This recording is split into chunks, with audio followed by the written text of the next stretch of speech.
सबा नकवी जी, तापमान तो बहुत बढ़ रहा है, राहुल गांधी पर इसका असर भी दिख रहा है, वैसे सब पर दिख रहा है, लेकिन चुनाव में स्पॉटलाइट जिस पर होती है उनके तापमान ज्यादा देखे जाते हैं। तापमान बढ़ रहा है, ये चुनाव क्या 7वें चरण से पहले तय हो चुका है या आपको लगता है कि ये चुनाव बहुत क्लोज फाइट होने वाली है, जिसमें 7वां चरण तय करेगा कौन आगे कौन पीछे? नविका, ये चुनाव फाइट तो है, हर जगह फाइट है, मैं बार बार कह रही हूँ, क्योंकि लोग अब जब सीटों का नंबर निकाल रहे हैं, मैं कहती हूँ देखिए फाइट है और 400 पार तो नहीं होगा। क्या मेजॉरिटी आएगी खुद या अलाइज के साथ आएगी, ये मेरे जहन में ये सवाल है। अब उत्तर प्रदेश में क्योंकि हम लोग बैठे, काशी जैसे महान नगरी में हम लोग बैठे, तो काशी में तो बिल्कुल काशी के आस पास देखना जरूरी है।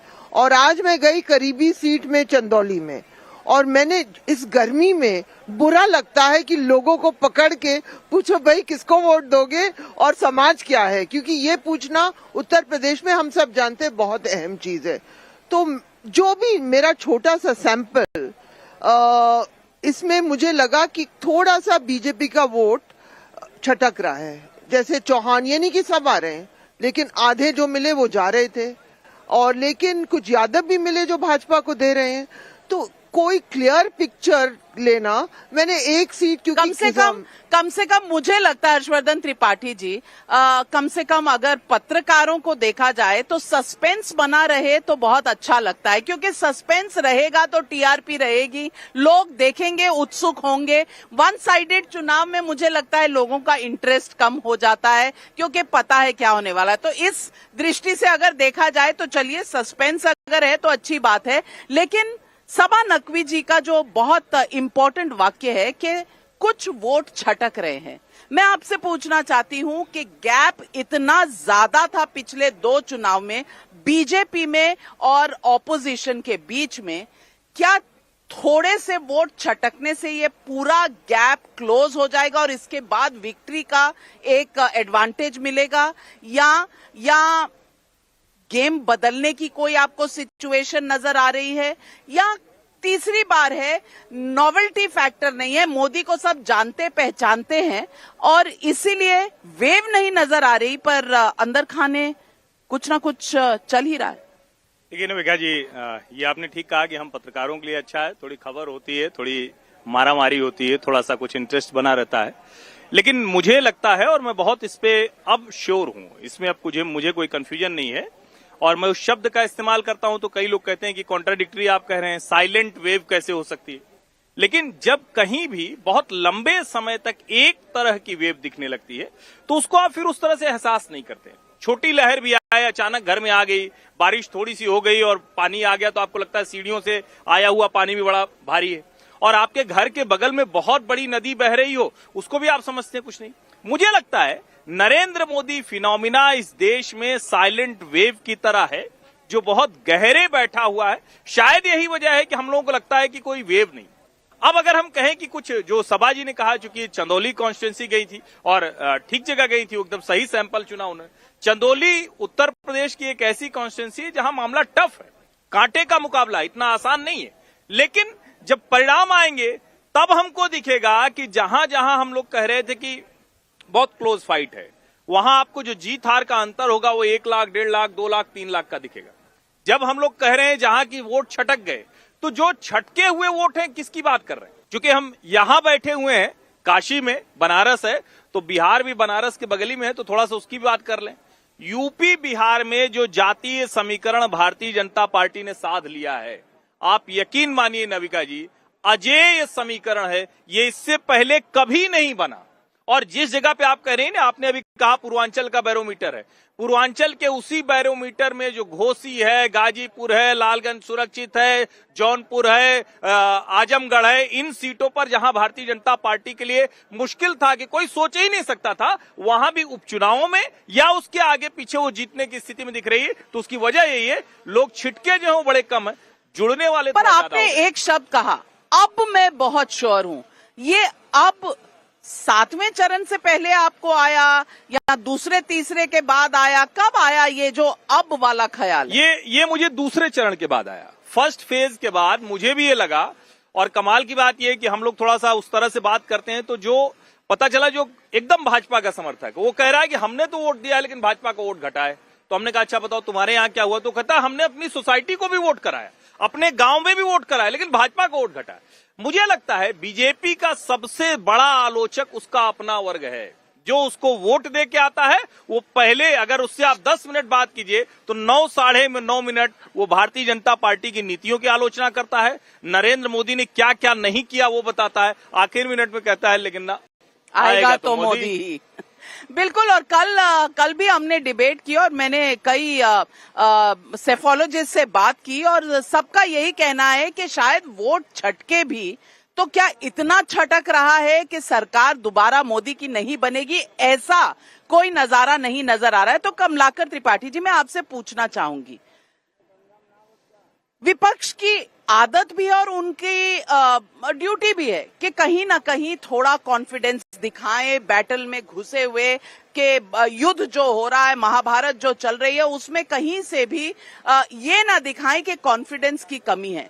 लेकिन मैं फिर पूछना चाहती हूं आपसे कि लोग जो कह रहे हैं उससे क्या ये अंदाजा लगाना सही होगा कि हाँ, सरकार जिस तरह से राहुल गांधी बार बार कहते हैं कि लिख के ले लो, ठकाठक ठकाठक ठकाठक लाइनें लग जाएंगी सीटों की और खटाखट खटाखट खटाखट सफाचट हो जाएगी बीजेपी, ऐसा माहौल बाकी किसी को तो नहीं नजर आ रहा, आपको कैसे नजर आ रहा है? सबसे पहले तो बता दूं कि अब की बार मोदी जी हाफ और बीजेपी साफ।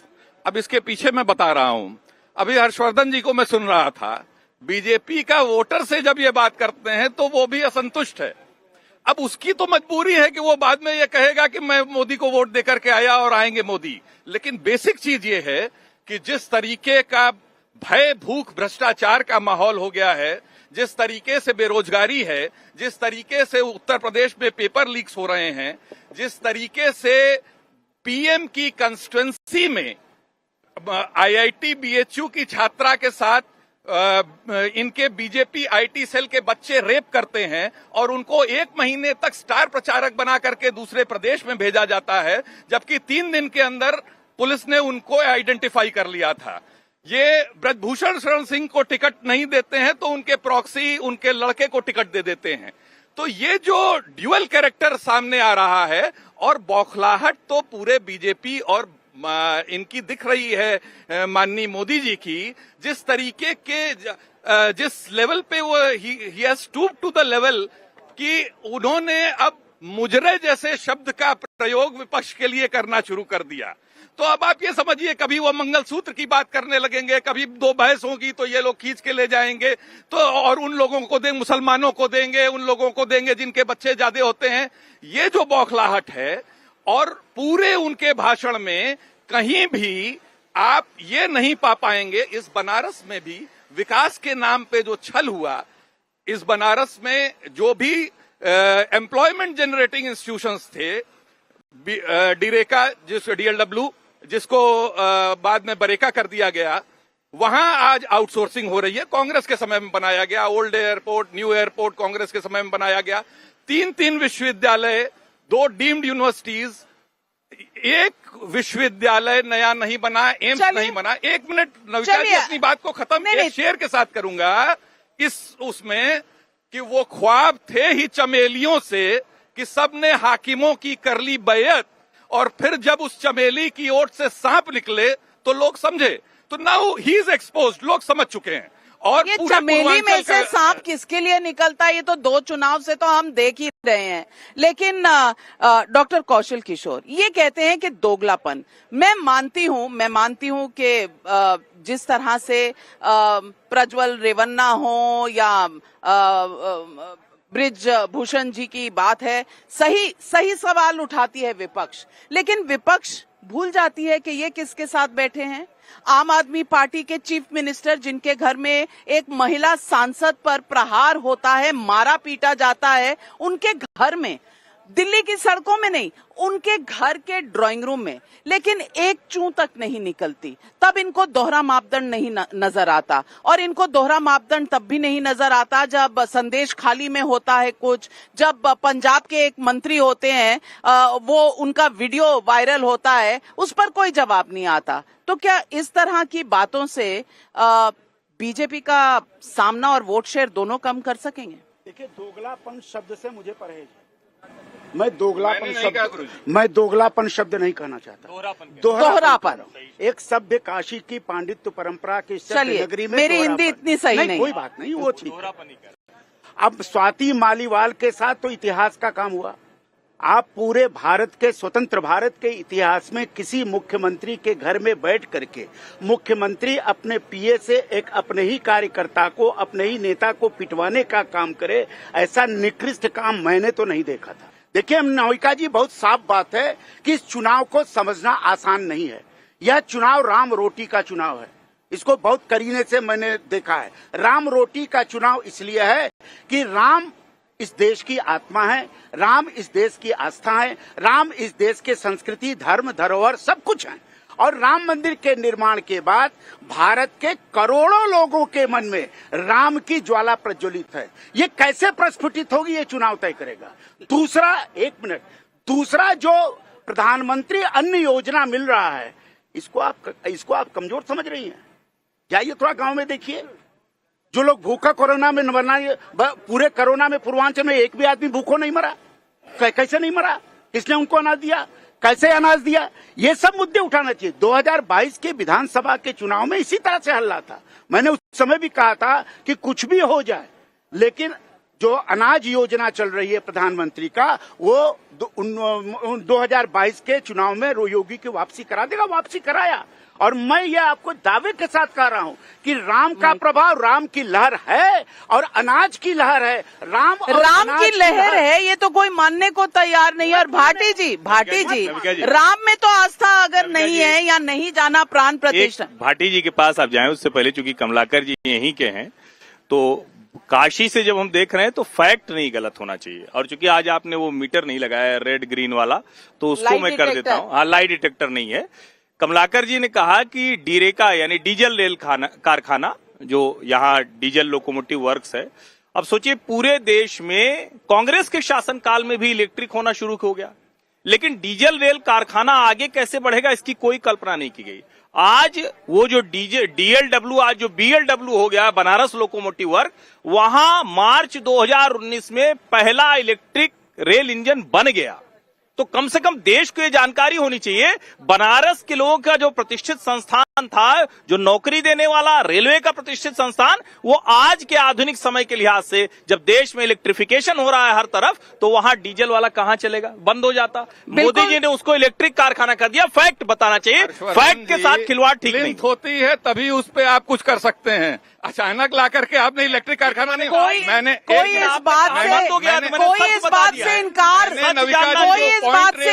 नहीं कर रहा कि कांग्रेस ने प्लिंथ लगाई थी, लेकिन समय आगे निकल गया। वहाँ आउटसोर्सिंग हो रही है। मैंने इस बात पे कहा कि आपने कहा था बंद हो गया। जब आपको मैंने फैक्ट चेक कर दिया तो आप कह रहे, आपने कहा कि जहाँ से रोजगार मिलता था वो बंद हो रहा है। रोजगार नहीं कहा बंद हो गया, नहीं बंद हुआ। जब इलेक्ट्रिक हो गया, जब इलेक्ट्रिक रेल इंजन बनने लगेगा, रिक्रूटमेंट्स बंद हैं, पूरे रेलवे में बंद हैं। चलिए, मैं समझती हूँ, मैं ऑन द रिकॉर्ड बोल रहा हूँ। मैं समझती हूँ भाटी जी चुप बैठे हैं, तो उनका इस तरह से चुप रहने का फायदा नहीं उठाना चाहिए। बिल्कुल न्याय होना चाहिए। तो भाटी जी, मैं आपसे पूछना चाहती हूँ, राम में नहीं मानते ना सही, प्राण प्रतिष्ठा में नहीं मानते ना सही, रोटी में तो मानते हैं।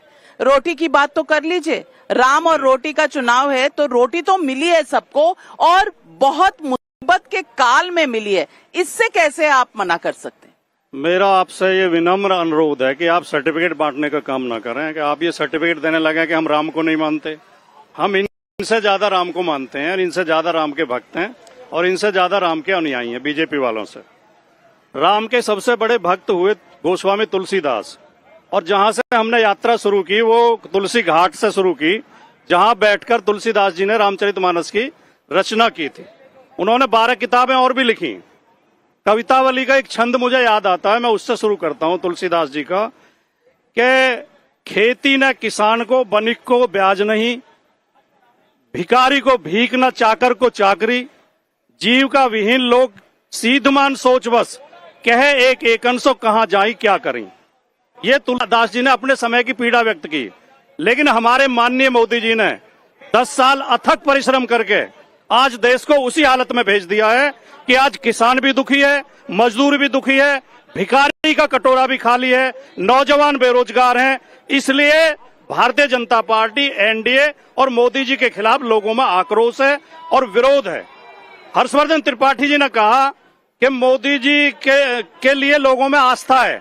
मैं मानता हूं देश 2 वर्गों में बटा हुआ है और ऐसे शायद पहले प्रधानमंत्री मोदी जी हैं जिन्होंने 2 वर्ग तैयार करे। एक वर्ग वो है जो उनका अंधभक्त है, जो उनको ईश्वर का अवतार बताता है, जो उन्हें विश्वगुरु बताता है और जो इनमें बिल्कुल उनका समर्थक है, लेकिन उतने ही कट्टर विरोधी भी उन्होंने तैयार किए हैं। दूसरा वर्ग वो है जो कहता है कि मोदी जी ने 10 साल में देश का नाश कर दिया, संविधान को कमजोर किया है, संवैधानिक संस्थाओं को कमजोर किया है, दलितों का, पिछड़ों का, अल्पसंख्यक समाज का शोषण किया है और उन्हें डराया है। तो ये दोनों वर्ग, इनमें ज्यादा संख्या किसकी है ये 4 तारीख को पता लग जाएगा। बिल्कुल। लेकिन आज नाविका जी थोड़ा सा समझ लूंगा बस, आज एक बात पे आप गौर करो, कट्टर से कट्टर बीजेपी का भक्त और मोदी भक्त भी ये कहने को तैयार नहीं है कि 400 पार हो जाएंगे। अब कह रहे हैं बहुमत तक तो पहुंच ही जाएंगे, जबकि चुनाव जब शुरू हुआ था तब 400 पार ये तो आप बिल्कुल प्रधानमंत्री के ट्रैप में आ गए। प्रधानमंत्री ने तो कह दिया। आखिरी आपका जो कल का शो था उसका भी लब्बोलुआब यही था कि सीटें कम हो रही हैं, बीजेपी सीटें कम हो रही है भैया जी, लेकिन अगर 272 से ज्यादा हो, नहीं 272 से ज्यादा हो तो कौन सी वेव कम हो रही है ये समझा दीजिए मुझे। ऑन रिकॉर्ड आपको बड़ा जरूरी है, क्योंकि भाटी जी कह रहे हैं। अब भाजपा वाले क्या मानते हैं, सरकार क्या मान रही, मुझे नहीं पता, लेकिन मैं ऑन रिकॉर्ड कह रहा हूं जिस तरफ ये चुनाव जा रहा है उसमें एनडीए 375 to 400 के बीच में जा सकता है। ये मुझे बहुत स्पष्ट दिख रहा है। उत्तर प्रदेश में 2014 दोहराया जाने वाला है, इसको लिख के रखिए। शेर सुन लीजिए, हमें मालूम है जन्नते हकीकत, लेकिन दिल बहलाने का गालिब ख्याल अच्छा है। सर क्या साफ होने जा रहे हैं। गालिब आप काशी में होके गालिब की बात कर रहे हैं, छोड़िए काशी की बात करिए, यही मुश्किल है। अरे काशी की बात तो करिए, यही मुश्किल है। तुलसीदास से गालिब तक का सफर, तुलसीदास से गालिब तक का सफर तो तय हो गया, लेकिन सभा जी मैं पूछ रही हूँ, माना ये तीसरा चुनाव है, माना कि 400 पार कहा था, 400 पार नहीं होगा, पर इसका मतलब क्या परिवर्तन होने वाला है इस कदर कि अब विपक्षी सरकार आकर दिल्ली में बैठेगी? सवाल तो इसी बात का है, 400 हो या 272, कहानी क्या बदलती है? नविका जी, सबसे पहले मैं ये मुझे चांस मिला है कि ये 400 का नारा ही गलत था शुरू में। जिसने भी बताया कि 400 का नारा, क्योंकि कुछ उनके खुद के फॉलोअर्स जो टिकट डिस्ट्रीब्यूशन उत्तर प्रदेश में बीजेपी के तरफ में बहुत खराब हुआ और उनके खुद के लोग जीत तो रहे हैं तो क्यों निकले, ये कुछ सीटों में हुआ है शुरू के चरण में। देखिए अभी ईमान की बात है, मैं रेटरिक में नहीं पढ़ रही कि जो भी सिंगल लार्जेस्ट पार्टी है उसको इनवाइट मिलेगा, तो या तो बीजेपी की मेजॉरिटी होगी या नहीं होगी, फिर वो एनडीए की कोशिश करेंगे। और नरेंद्र मोदी, अमित शाह, लाल कृष्ण आडवाणी, अटल बिहारी वाजपेयी नहीं है। अटल बिहारी वाजपेयी 1 वोट से उनकी सरकार गिरी और फिर 60 सीटों से वो हारे चुनाव जब यूपीए सरकार बनी। तो खेल खुलेगा मैंने कॉलम भी लिखा है पूरे सब सिनारियोज को डालते हुए, लेकिन मैं मानती हूँ कि मैं कहूंगी कि मुझे पता है, मैं बेवकूफ हूँ, मुझे नहीं पता, क्योंकि ये बहुत मजबूत पार्टी है। हम में से को किसी को नहीं पता, लेकिन आकलन सब लगा रहे हैं। लेकिन पब्लिक क्या कह रही है बनारस में, और आपको अतुल सिंह वाराणसी का से सवाल पूछ रहे हैं, सुन लीजिए अतुल सिंह का ये सवाल। राहुल जी को ठगाठग सीटों का कॉन्फिडेंस कहां से आ रहा है, जबकि अभी इंडी गठबंधन एकजुट दिख नहीं रहा है? एक और सवाल देखते हैं। सुष्मिता सेठ का भी वाराणसी से सवाल है, इंडी गठबंधन से सवाल है कि उन्होंने ऐसा कौन सा विकास कार्य किया है जो वो हमारे प्रधानमंत्री और यूपी के मुख्यमंत्री पर आरोप लगाते हैं।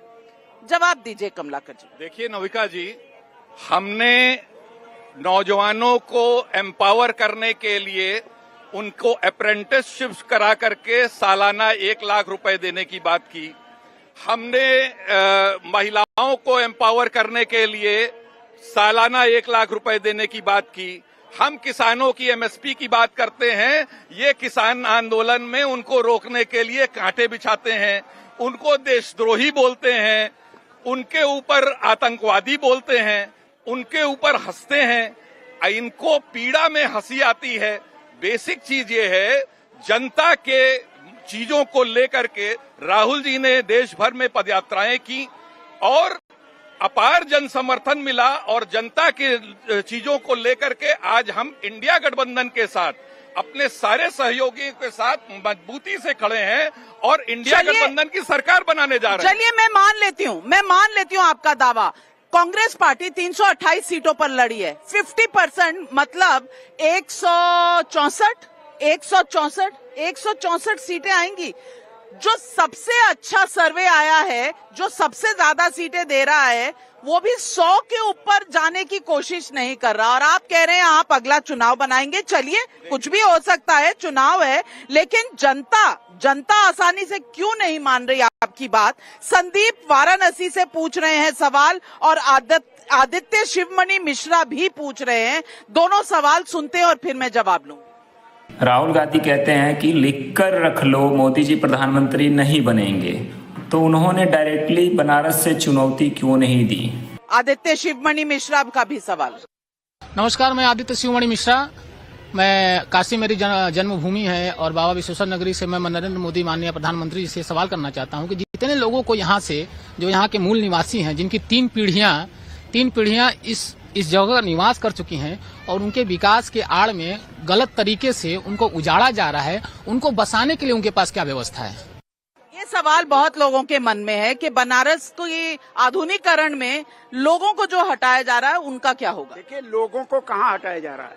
जो बनारस के काशी कॉरिडोर में लोग हटे, उनको सरकार ने अपना मुआवजा दिया और सारे हटने वाले लोग बाहर, उन्होंने बड़े बड़े मकान आलीशान बनवा लिए। ये कहना गलत है कि जिसको उजाड़ा जा रहा है, बनारस से कौन उजाड़ सकता है? काशी विश्वनाथ अगर किसी को नहीं उजाड़ेंगे तो बनारस से कौन किसको उजाड़ देगा? सवाल यह है, बनारस में विस्थापन हो सकता है, विकास हो गए तो इधर उधर घर हो सकते हैं, ये बात सही है, लेकिन बनारस में बनारसियों को चाल चरित्र और उनकी संस्कृति को बिगाड़ने का काम नरेंद्र मोदी ने नहीं किया। इसलिए उन्होंने नारा दिया, विरासत भी चाहिए, प्रतीच प्राची का मेल सुंदर चाहिए। प्रतीच भी है और प्राची भी है। काशी का काशीपन बचा हुआ है, काशी का विकास हुआ है। काशी के लोगों ने कभी अंतर्राष्ट्रीय एयरपोर्ट देखने की नहीं सोचा था। काशी के लोगों ने कभी रोपवे देखने की बात नहीं सोची थी। काशी के लोगों ने कभी अंतर्राष्ट्रीय क्रिकेट मैच देखने की बात नहीं सोची थी। काशी के लोगों ने ये चमचमाते घाट का रूप नहीं देखा था। जब रात के समय घाट वाक होंगे तो काशी का श्रृंगार किया नरेंद्र मोदी ने। काशी का ये तो आप मानेंगे भाटी जी, काशी का श्रृंगार तो हुआ है। नाविका जी, जब कबूतर को बिल्ली पकड़ने के लिए आती है, बिल्ली झपट्टा मारती है तो कबूतर आंखें बंद करके बैठ जाता है, उससे बिल्ली का खतरा कम नहीं होता। यही हमारे बीजेपी के मित्रों की आदत है कि जब इनके समस्या बताई जाती है, ये समस्या की तरफ से आंख मूंद लेते हैं। आप बिल्ली हैं, सच्चाई है, आप बिल्ली हैं और ये कबूतर। अयोध्या में और काशी में सुन नहीं भागता, नहीं सर, आप गलत मत बोलिए। नहीं, आप हाथ जोड़ कर निवेदन है, जहाँ पे आप बिल्ली बना रहे हैं, आप चूहा बना रहे हैं। बनारसियों का बिल्ली चूहा बना देंगे, बनारसी बिल्ली चूहा नहीं है। ये इस तरह के भाषा मत बोलिए। बिल्ली तो विपक्ष है, आपको कबूतर बना रहे हैं। भाषा मत बोलिए ना, क्यों बिल्ली चूहा की? भाटी जी अब कृपया बीच में न बोलें। पहली बात तो चूहा शब्द मेरे मुंह से निकला ही नहीं। तो बिल्ली है तो चूहा होगा। गर्मी ज्यादा है महाराज, क्या करिएगा? ये ज्यादा इसलिए राहुल गांधी पानी डाल रहे हैं। हमारे बोलना, अगर बोलना नहीं दोगे तो हम तो गंगा की लहर में घूम रहे हैं। अपने आप को नॉन बायोलॉजिकल तो नहीं बता रहे हैं नविका कुमार जी, आप ही के शो में मैंने देखा था। कृपया मुझे समय दिया जाए, मुझे बोलने में भगवान बताने लगे। मेरे शो में नहीं था, लेकिन भाटी जी ये मैंने कहा था कबूतर आंखें मूंद लेता। कबूतर बीजेपी है। हर चीज को धर्म से मत जोड़िए, हर चीज को मंदिर से मत जोड़िए, हर चीज को ईश्वर से मत जोड़िए। ये सच्चाई है। काशी में और मथुरा में सैकड़ों गरीबों के घर गिराए गए हैं, सैकड़ों मंदिर तोड़े गए हैं, सैकड़ों महंत उजाड़ दिए गए हैं। केवल बड़े बड़े लोगों की सुनी जा रही है, गरीब आदमी की सुनवाई बीजेपी के शासन में नहीं हो रही है। गरीब आदमी की सुनवाई। मैं कुछ कह दूं, मैं कुछ कहूं। एक मिनट हर्षवर्धन जी, फिर आपके पास। देखिए नविका जी, मुझे लगता है कि कई बार हम लोग बहस करते हैं, तो अब जब बनारस की बात हो रही है तो ठीक है, कमलाकर जी कौशल जी यहीं के हैं, लेकिन हम भी तो प्रयागराज के हैं। जितना काम बुनकरों और कारीगरों के लिए नरेंद्र मोदी की सरकार में हुआ है, योगी आदित्यनाथ की सरकार में हुआ है, पिछले 60-70 वर्षों में नहीं हुआ। यहाँ के जितने पावर लूम थे, जितने दरी के, कारपेट के कारखाने थे, सब बंद होने की कगार पर थे। और उनमें से बहुतायत किसके थे? वो सब मुस्लिम समाज के लोग थे। बुनकर कौन है? कारीगर कौन है?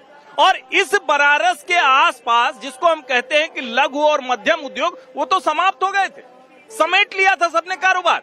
नए सिरे से एक्सपोर्ट शुरू हुआ और इस शहर को कारोबार के लिहाज से, उद्यम के लिहाज से, और मैं फिर से कह रहा हूं, ये काशी अजर अमर अविनाशी है। किसी व्यक्ति की हैसियत नहीं कि इसको बनाएगा बिगाड़ेगा। और जो लोग कह रहे हैं कि किसी का घर उजाड़ दिया गया, मैं चुनौती के साथ कहता हूं, एक नाराज व्यक्ति लाकर दिखा दीजिए।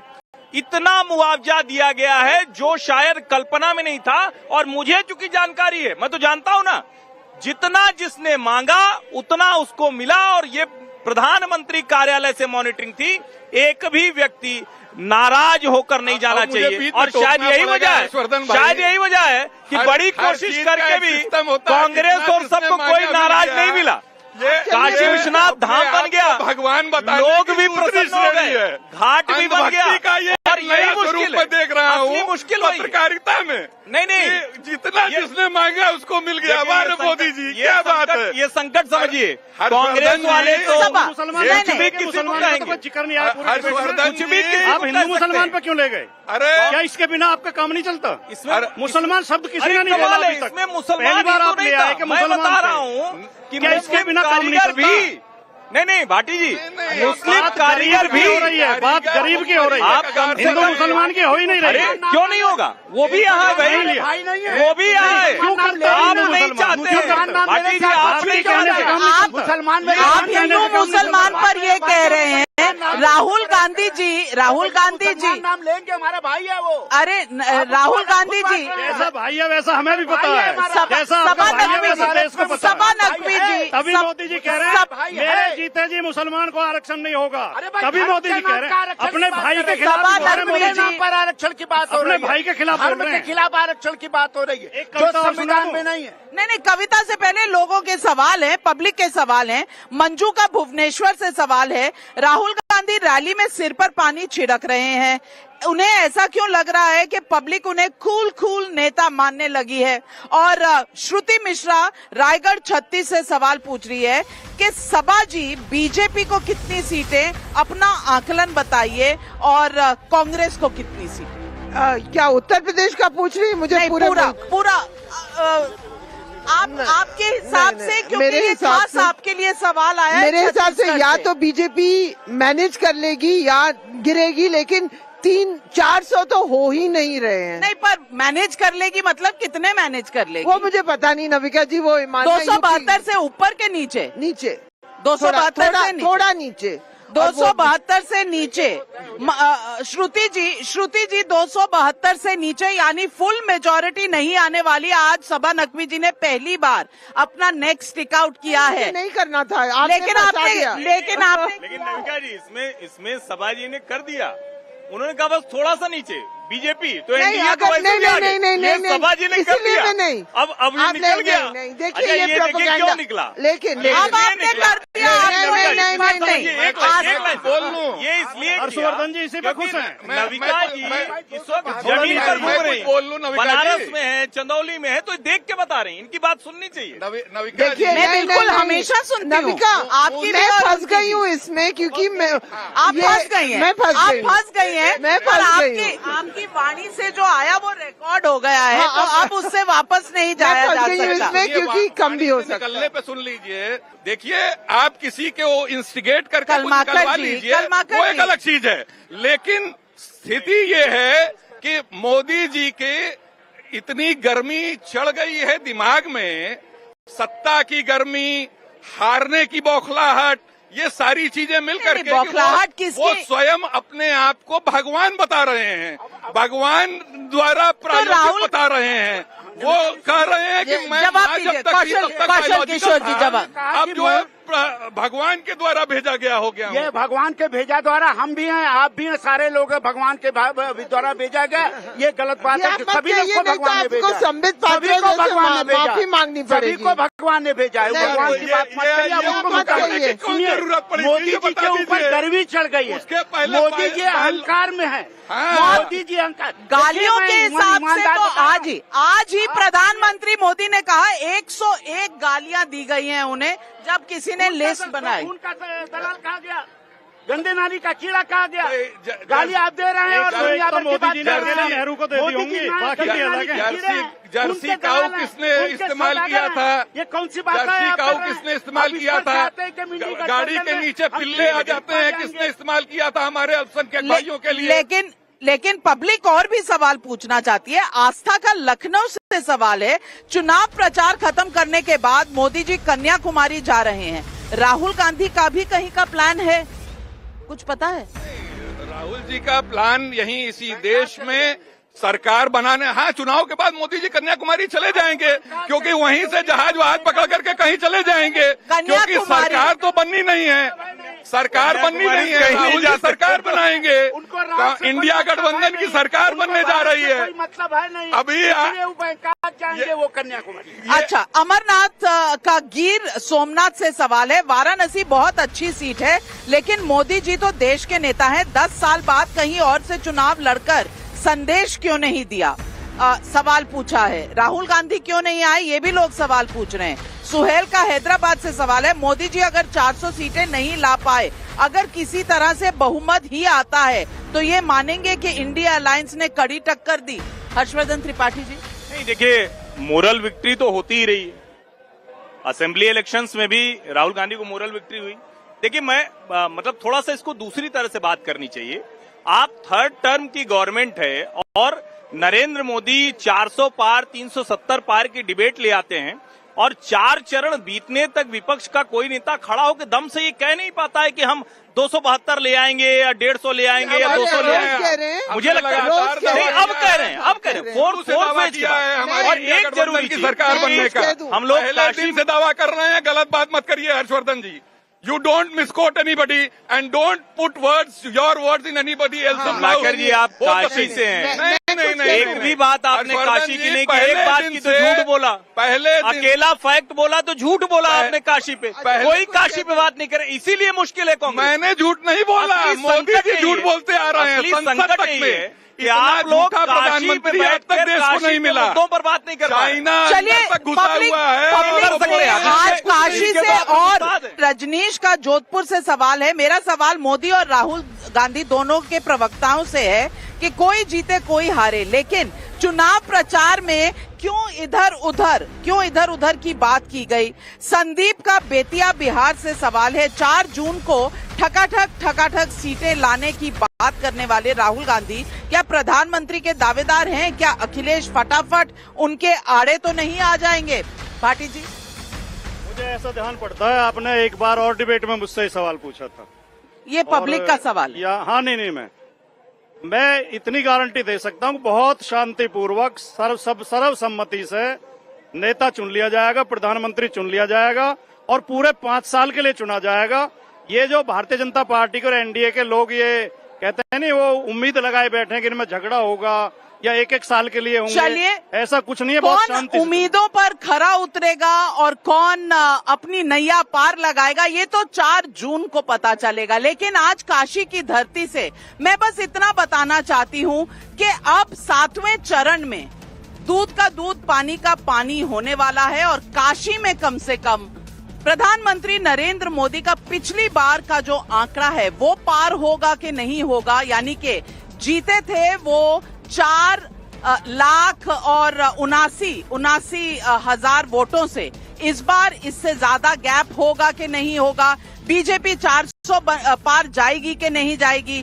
400 पार नहीं जाएगी, लेकिन 272 से ज्यादा जाएगी कि नीचे जाएगी? इन्हीं सवालों में आज कहीं ना कहीं विपक्ष के सवाल घुसे हुए हैं। लेकिन जनता कह रही है कि जनता तय कर चुकी है कि किसको कितना वोट देना है और किसको जिताना है।